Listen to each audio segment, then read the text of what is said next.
તો ખેડૂત મિત્રો, જો આપણે 2 દિવસથી વરસાદ આવે છે, પણ રાતે બહુ વધારે આવી ગયો હતો. તો આપણે આજે ગાભણ પશુ છે, બારે 2 બાંધેલી છે ગાયો.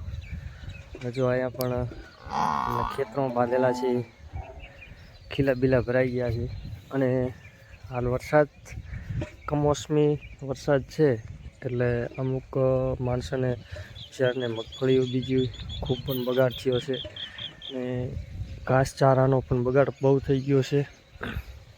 હમણાં જો ખુલ્લામાં ઓલી 2 ગાયો છે, ગાભણ છે, વાં બાંધેલી છે. ને નાના નાના બસિયા જો ખેતરમાં પાણી ભરાઈ ગયા છે. અમુક જગ્યા પર ફૂલ પણ વરસાદ થયો છે. એટલે અત્યારે એક બાજુ ઠંડી ને એક બાજુ કમોસમી વરસાદ, અને એક બાજુ ખેડૂતો માટે મગફળીઓ પણ વચ્ચે પડી છે ખેતરોમાં. એટલે હાલ ફૂલ પણ બગાડ છે.